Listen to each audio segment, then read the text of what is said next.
जिस मानवाधिकारों की वेदी पर आश्रित होकर पत्थरबाज, नक्सलवाद, उग्रवाद और आतंकवाद के मरण व हरण पर यह मानवाधिकार के ठेकेदार भेड़िया विलाप करते हैं, वे अयोध्या, अक्षरधाम, संसद भवन, ताज, कठुआ, गया और पुलवामा जैसे विध्वंसकारी कांडों पर मौन क्यों हो जाते हैं? महोदय, प्रशिक्षण काल से ही हमें एक गोली एक दुश्मन, जिसकी पहल उसकी जीत जैसे प्रेरणादायक पंक्ति स्वरूप गुरु मंत्र दिए जाते हैं, परंतु वास्तविकता तो यह है कि मानव अधिकारों के अनुपालन की जंजीरों में जकड़े हम सुरक्षा बल एक आईडी कई जवान दुश्मन की पहल, सैनिक की शहादत जैसे ज्वलंत उदाहरणों का निर्मम साक्षात्कार करते हैं। महोदय, जहां कानून व्यवस्था चरमरा जाती है, आतंकी हुकूमत चलती है, मानवता का अस्तित्व खतरे में पड़ जाता है, वहां पुनः शांति स्थापित करने के लिए सशस्त्र सुरक्षा बलों की तैनाती की जाती है। ऐसी कठिन परिस्थिति में मानव अधिकारों का अनुपालन करते हुए आतंकवाद एवं उग्रवाद के विरुद्ध लड़ना, वो भी प्रभावी तरीके से, कतई संभव नहीं है। एक सैनिक होने के नाते मैं यही कहूंगा कि शस्त्र मिले हैं, कर्म करो, सर्वनाश करो गद्दारों का। आज मानवता है खतरे में, तो क्या करोगे मानव अधिकारों का? महोदय, मानव अधिकारों के अनुपालन का ही नतीजा है कि पश्चिम बंगाल के एक छोटे से गांव नक्सलवाड़ी से शुरू हुआ नक्सलवाद हमारे देश के 240 जिलों में फैल चुका था।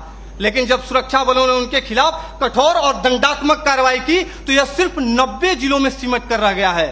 महोदय, सुरक्षा बलों को मानव अधिकारों का पाठ पढ़ाने वाले मैं अपने विपक्षी साथियों से पूछना चाहता हूं कि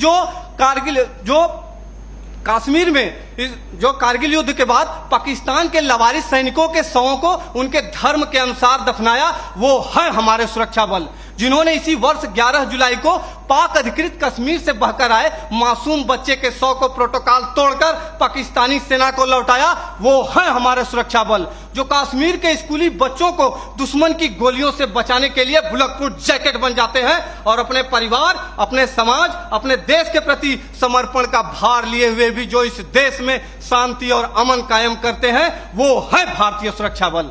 मेरे साथियों, हम सैनिक भी इंसान हैं, हम भी मानव अधिकारों का सम्मान करते हैं, लेकिन राष्ट्र की सुरक्षा के साथ समझौता नहीं कर सकते।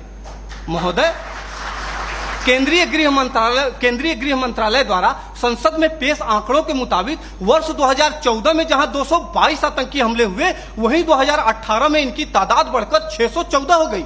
2014 में 47 सुरक्षा बलों के जवानों की शहादत हुई तो 2017 में 80 और 2018 में 91 जवान शहीद हुए। हमारे देश में 1993 से लेकर अब तक लगभग 8,390 आतंकवादी और उग्रवादी हमले हो चुके हैं। महोदय, पूरा देश जानता है कि ईद की छुट्टी के लिए जा रहे सेना के जवान औरंगजेब को आतंकियों ने अपहरण कर निर्दयता पूर्वक हत्या कर दी, तब तो किसी ने भी औरंगजेब के मानव अधिकारों के लिए आवाज नहीं उठाई। वही खुखार आतंकवादी अफजल गुरु को कानूनी प्रक्रिया के तहत फांसी की सजा दी गई, फिर भी हमारे देश के प्रतिष्ठित शिक्षण संस्थानों में राष्ट्र विरोधी नारे लगाए जाते हैं। दर्द तो हद से तब गुजर जाता है जब सर्जिकल स्ट्राइक और एयर स्ट्राइक जैसे सफल ऑपरेशनों के लिए हमसे सबूत मांगे जाते हैं।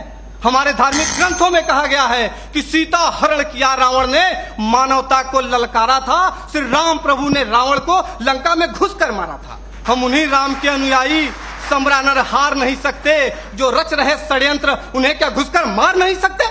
महोदय, मैं अपने विपक्षी साथियों से पूछना चाहता हूं कि जब आतंकवादी हम पर अंधाधुंध गोलीबारी करे तो क्या हम सफेद झंडा लेकर मानव अधिकारों का शांति पाठ करें?